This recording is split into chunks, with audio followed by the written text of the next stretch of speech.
Hey,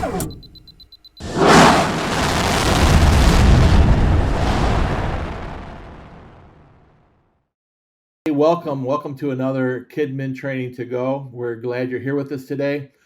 We have a segment with us I think is going to be very helpful to all of us who are in ministry.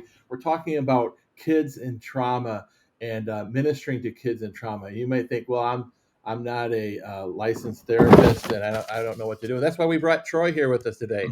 We have Troy Renter with us here today. He's going to talk a little bit about how to minister to kids who are dealing with trauma. I'm actually I was the last few days just looking at the kids who are in Israel and dealing with trauma, and parents as well, for that matter. Particularly, we're dealing with kids, but such trauma. But we have kids in our classrooms, and we may not even see it and recognize it that they're dealing with trauma. But we have Troy Renter here with us. Troy is familiar to our network. He used to be a pastor here in our network. He now is a lead pastor in Harlan, Iowa. He's also the Iowa Children's Ministries director, as well as a licensed mental health therapist. So he has his hands in everything. But we are so glad to have you with us, Troy. And so we're going to let you just talk to us about trauma and helping boys and girls and families deal with trauma in the classroom and in life. Great. Thanks for having me on, Mark. Yeah, it's great to be here. And yes, I do have my hands in a lot of things, I guess, for empty nesters, so I can. But yeah, today I'm gonna give you kind of a bird's eye view of this topic because we could go on for hours just on certain specific things. So today I'm going to just talk a little bit about what is called connections matter. And connections really are what I'm going to be discussing are going to really, if you can picture like three gears put together, and that would be like your community, your brain, and then relationships, and how all three of those interconnect. But also, science and studies have shown that when all three of these are working, how we respond, or even especially in children, respond to trauma.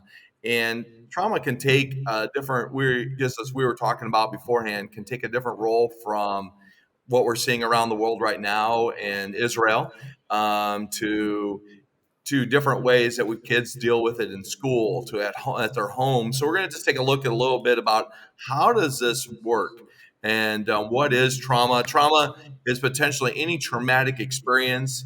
Some of you may have heard of ACEs, adverse childhood experiences, where about 65% studies show that people have suffered at least one adverse childhood experience, but as high as 46 have had effects of four or more. And and these in trauma really can be a lot of different things. Any experience that is overwhelming or threatening. Now, ACEs themselves are narrowed down to about 7 to 9 different things, from violence to parents separating due to divorce, to prison, to drug use in the home, to domestic violence in the home, to child abuse, along those things. So there's a lot of different categories: suicide, different things like that. But trauma is really defined as anything experienced that's overwhelming or threatening to an individual. And trauma is actually very personal. Trauma for one person is going to be a little different from the other. And a lot of it has to do with the way not only our maturity, but also our personal relationships and how healthy those relationships are, and then how we respond to that. And so, a little bit of those things. And like I was been mentioning, supportive relationships can buffer the effects of what trauma might be. So, if a child is, for an example, we'll use a natural disaster. We're all familiar with those. How a child or a person would respond to those, to a natural disaster, if they're being their home destroyed and everything else, those things, how they would handle that in that moment would be based around not only the relationships around them, the support that's around them, but also the development of where they're at themselves. And so that's why it's, when we're talking about trauma, and sometimes that's why it's hard to recognize, because everybody responds to it differently. Some children respond very aggressively and very outspoken. Others shut down, or cower even. when they're done that, or they just don't respond at all. And we think, and then sometimes we look at that as they're either being defiant, or they're not listening, or they're not engaging, but really there's something else that's going on in a greater sense. Yeah. And so I So think that's can I when we have, interrupt you there, yeah, Troy? go right ahead. Just a thought. So in in looking at that idea of trauma, so you have a boy or a girl who maybe acts out in class, and Hmm. we think it's a behavior problem, which it is maybe a behavior problem, but Yep. the root of it may be rooted in trauma. Is that what you're saying? Yeah, it could be. It doesn't have to be, but there's Oh, a good yeah. chance that it could be. Okay. It could be, but it also, we have no idea when the child comes from, what happened at home when they arrived, what Yeah. was going on at the household. Um, we, almost all of our churches, we've done a lot of bus ministry. So we would pick up kids from various homes. So we don't always know what was happening in that moment when the bus Right. pulled up, or the van, and that child comes running out to us. We have no idea. So that's why it's kind of important to start developing these relationships and working from there. And every once in a while, if I look away from the screens, because I'm used to using a PowerPoint when I'm talking about this, so I Go apologize ahead. for that. But some possible impacts of childhood trauma can be everything from developmental delays to depression, anxiety, and especially in children now, anxiety and depression are the two highest categories. I can't remember off the top of my head the exact percentage, but it's very high. Our kids are dealing with a lot of anxiety and feeling overwhelmed. Um, but as they grow older, and even now, some of our fourth, fifth, and sixth graders are already starting to do things to help self medicate, getting involved in drinking or smoking marijuana, or getting involved. So there's some areas there. And then also, eventually, trauma can lead to other physical illnesses. It's been linked to cancer. It's been linked. So it doesn't, trauma can affect an entire life, a lifetime of a person. And that's why I think it's so important for us to start recognizing it now, getting involved with our kids early, and building those relationships. Yeah. So a question on that. In in dealing with trauma, would you say, like, for example, since COVID was an introduction of COVID, your definition of trauma included anything that's overwhelming or threatening. Hmm. Right. Obviously, COVID was an overwhelming time for the kids, and just the whole idea of threatening. All of them probably knew somebody who passed away from COVID. Um, are we seeing anything trending from this young group of kids that um, behavioral disorders, or even maybe just regression in different ways? Yeah, I mean, there's already studies being done showing the amount of anxiety, the number of anxiety cases of anxiety in young children is much higher. The number of child abuse cases, literally alone in my own county where I'm at in Iowa, which I'm in a small rural county, almost tripled during COVID. So we're, and that was on average for the entire state, where they were seeing it here in Iowa. So I guarantee you put that nationwide. So kids were starting to see more of those. Also, their relationships were disrupted. They were disconnected. And I think one thing that COVID really showed is that the importance of healthy connections, healthy relationships in a child's life can literally change that. And those connections, like I said, were built, if you picture it, built around that community, and that can be school, church, neighborhood, pulling all those together. Then how that affects their brain, and then those relationships, building those together. Because that's how we respond to trauma then changes. If you kind of picture it, we all need to feel safe, and we need to think how we can learn, but stress pushes us down. And so if you can picture a house, an upstairs and a downstairs, our brain works almost the same way. We have an upstairs and a downstairs brain. And our downstairs is kind of that survival mode brain. When we feel stress, we're pushed down. We feel anxiety or we're depressed. We are pushed down, and we're just moving into that survival mode that we just got to.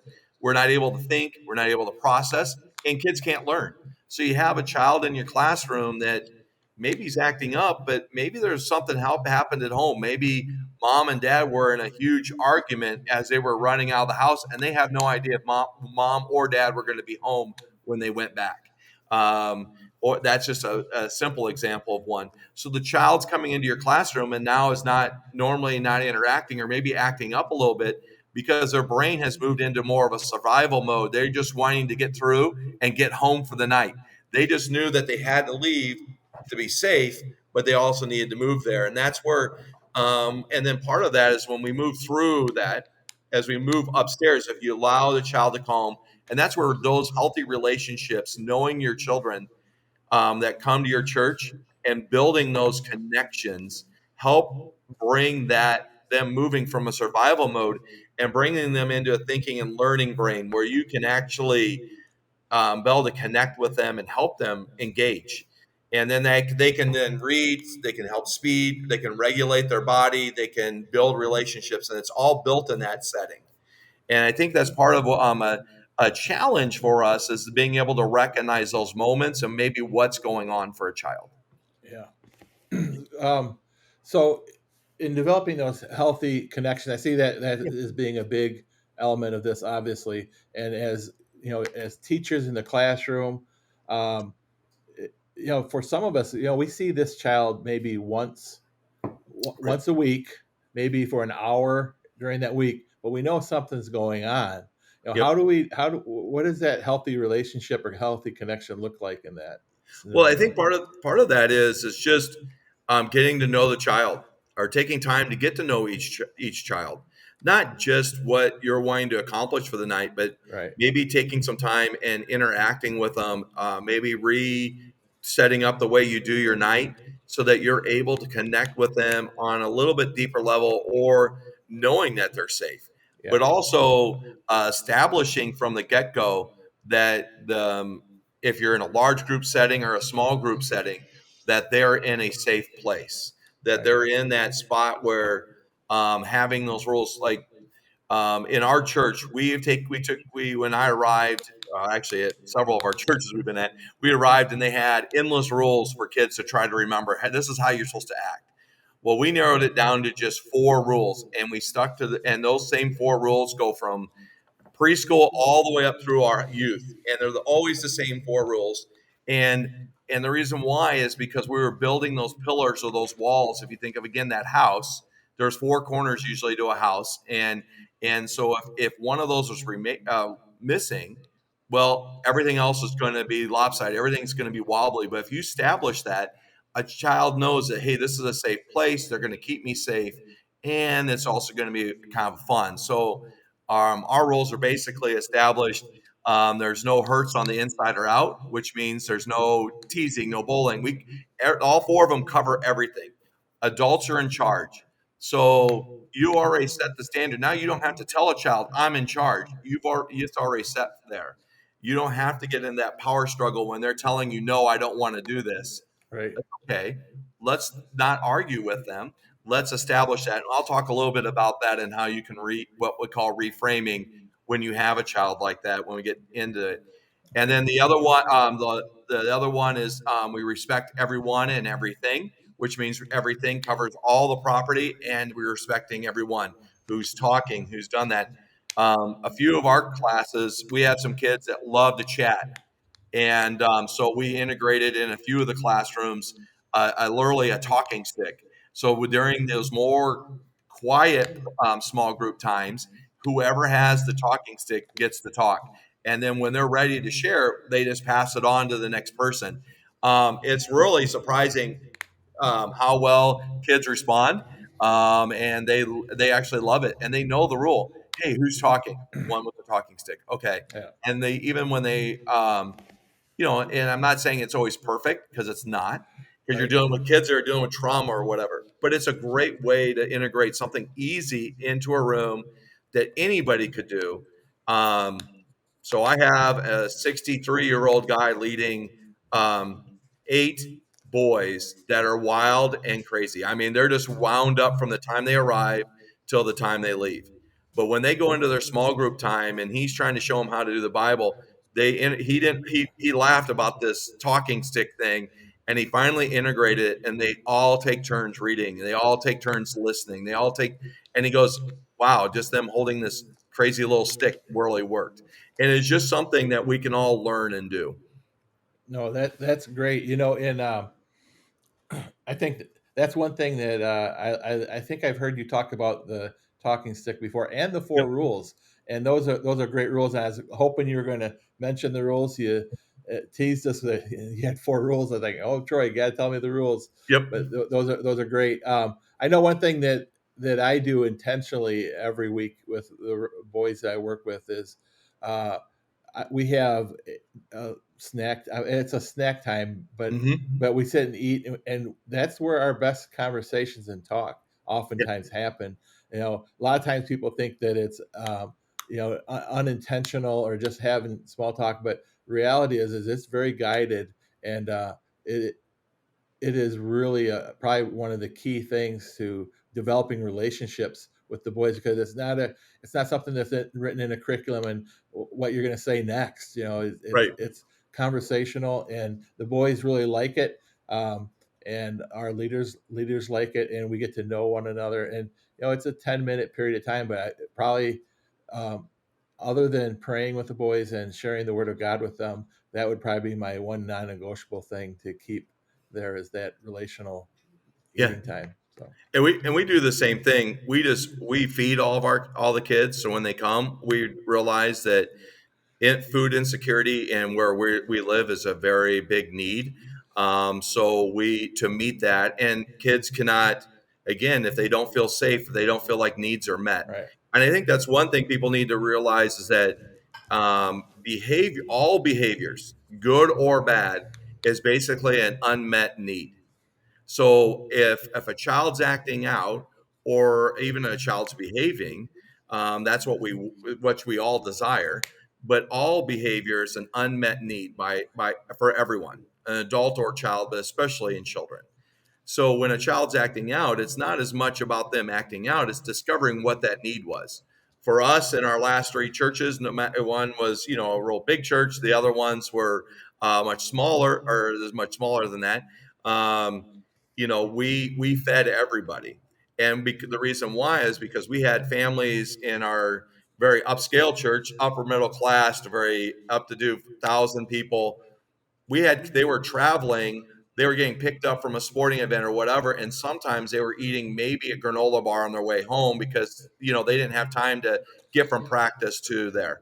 So we started supplying food for that, and the same thing for a lot of our bus kids. They weren't getting a meal. So when we started meeting that need and we used that time, all of our leaders sit at tables, and all their conversations about is, what about, how's your day? Kids love that moment. I get asked every week, can you sit at my table? Pastor, I right. got to tell you something.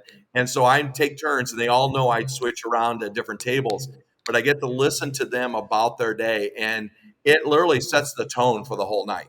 That's And great. because I'm meeting that unmet need, and then at the same time, because I'm meeting that need, I'm able to, when it does need to be corrected, well, I already have that relationship built. Because, see, our brains all work based off of that, and different relationships help our brain thrive, either through good times or bad. So our brain responds to all is going to be based out of those relationships. So the childhood brain is kind of that foundation, as we talk about developing, in boys ministries or rangers, growing boys to men, and girls, same thing in girls ministries. We're developing children to eventually become adults. We're developing them as disciples in Christ. Well, we also have to establish those relationships, and what is an appropriate relationship. Well, we're modeling that. We've got to model those things, and we can become that for those kids, and that's setting the tone for how they're going to act or respond in our classrooms, or respond to their trauma that's in their life. And we're got to be those trusted adults for that. And I think that's one thing we realize, that because even our brain or a child's brain, it adapts to whatever experiences go on. And so, if a child's in a lot of trauma or dealing with a lot of anxiety, like they had through COVID, separated from their friends, disconnected from their church, during that time, their brain was responding to all those moments and was building those. building shelters around them, or almost like a wall, if you want to look at it. And now, with everything being back open, they're relearning how to have those relationships, how to reconnect. And you got to look at it. We're reestablishing that. And I go, what better safe place to do that is at the church? And I think your snack time is awesome. That is like the easiest thing to do because almost all of us have a snack time. Let's just have a conversation. Let's do those things and be able to and have that happen. Great, great.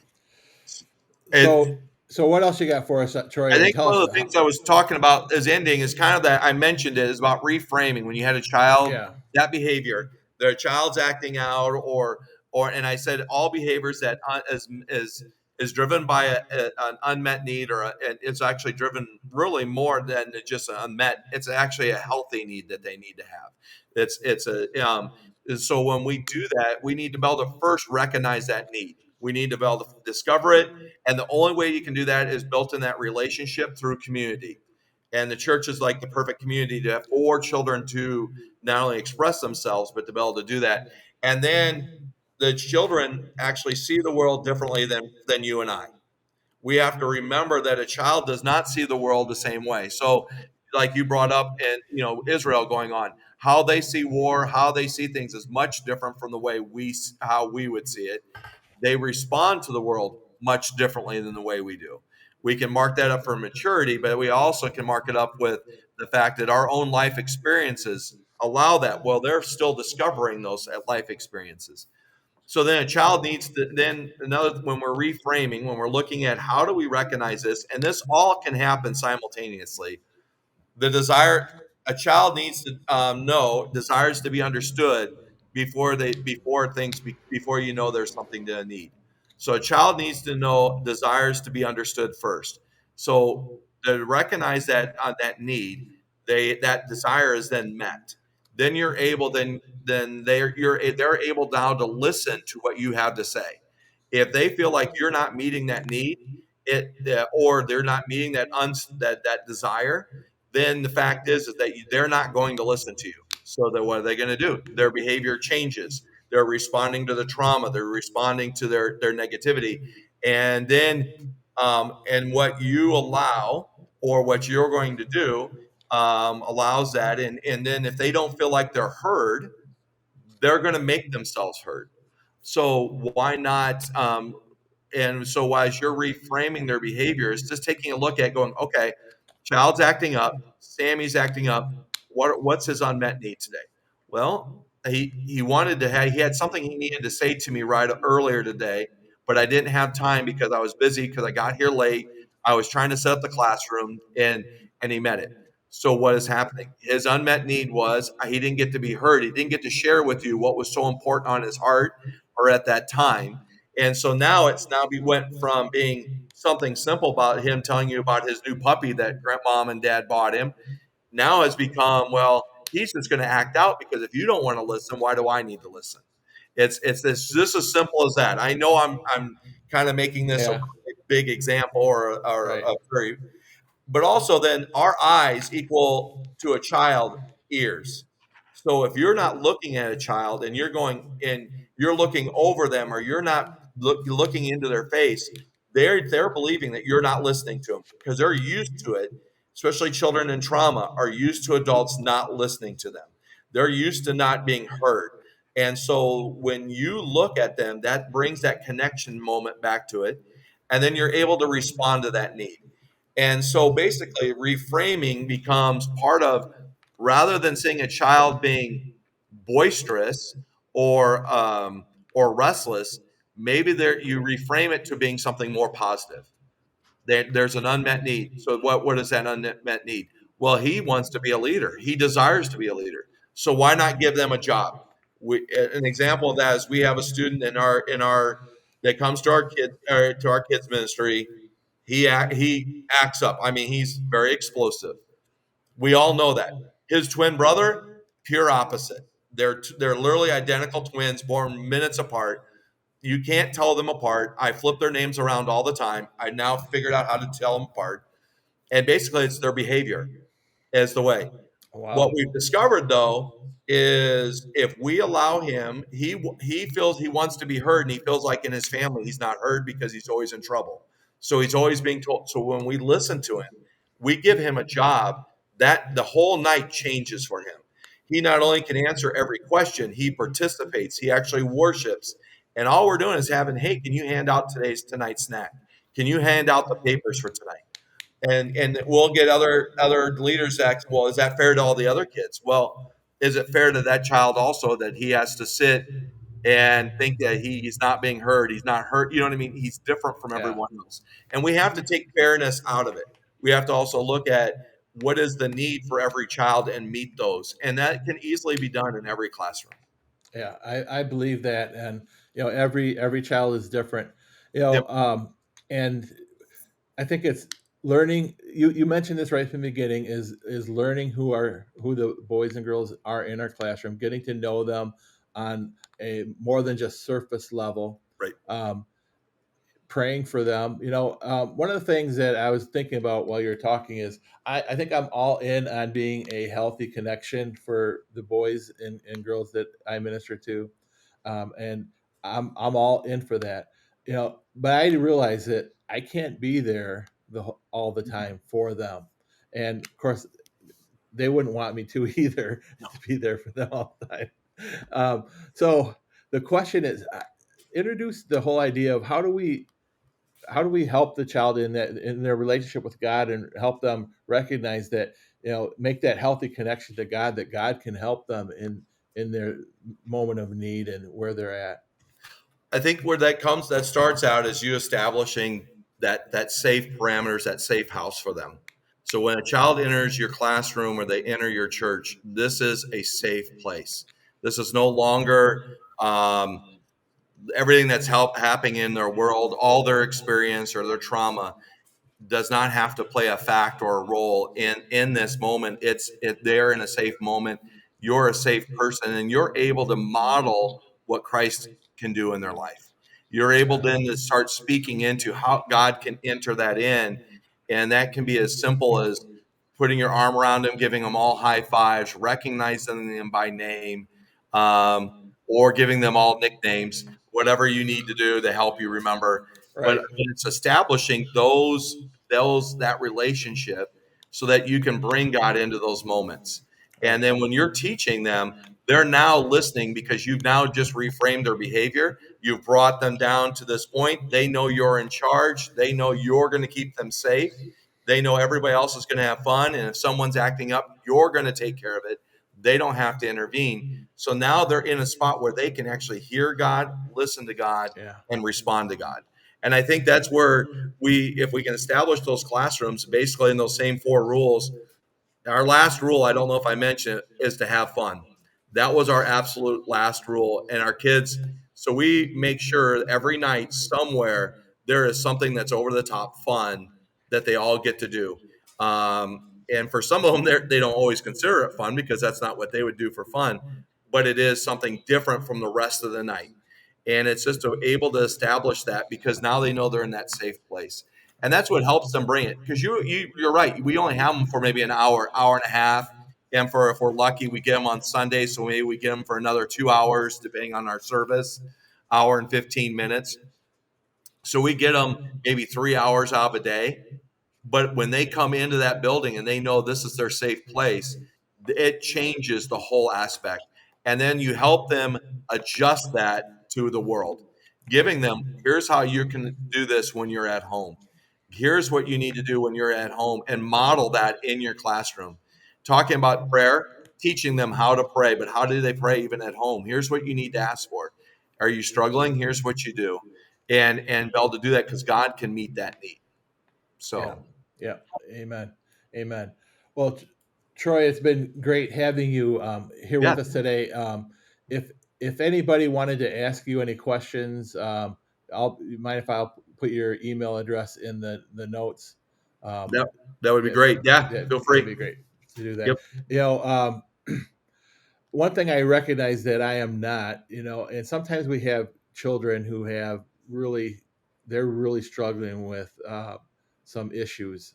There a lot of trauma, And one thing I know that I'm not is I'm not, as you are, a licensed mental health therapist.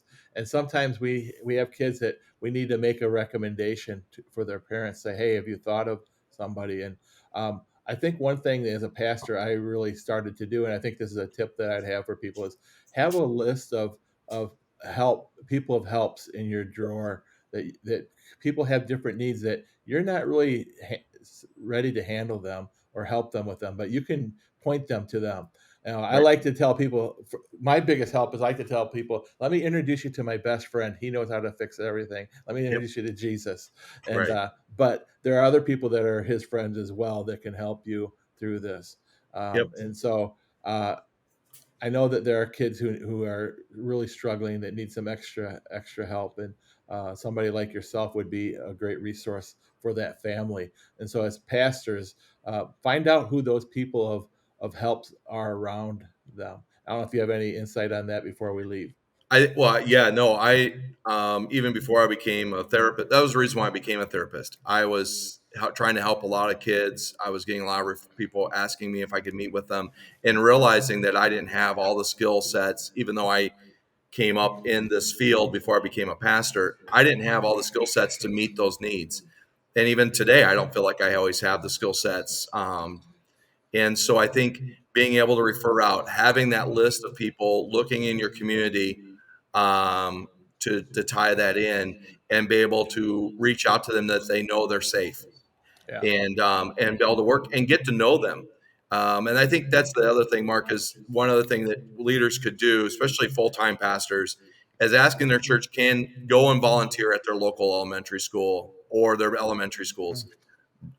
Me and my wife Brenda, my wife now works at the high school, but when we were strictly youth and children's pastors, we volunteered at all of the high schools. We went into every one of them, every elementary school. We got to know the people, and the kids saw us there. That just brought one more safe person that could bring in their life. And we of course we were doing part of it to help grow our ministry, but the other part was that the kids knew, hey, they saw us outside of this church building, and that Oh, we're great, safe. And so I think it's a great way of getting involved in your community, great. and that's how you get to know therapists, get to know student kids counselors. And so I even have student counselors that from the school that call me now, and even before I was a therapist, calling me, hey, can you? I have a child. Can you come and see him? Can you meet with him, or can you just talk with them today? They're just having a hard time, and I stop in when I can. Some days I can, some days I can't. And but when I can, I stop in, and that's all because I built that relationship. No, that's great. Great, some great resources and great tools for us. This was been on my heart to talk to our pastors and children's leaders about children and trauma. It's something that our kids are dealing with, and so thanks, Troy, for being with us here today. No problem. Thanks, Thank you. thanks for those of you that participated. I think you've found a few things that would be very helpful to you. We'll continue to offer these Kidmin Training to Go sessions, and if you have anything that you would like to recommend, let us know. We'd love to hear what you would like to have some Kidmin training to go for. Thanks again, Troy. God bless you. Thank you.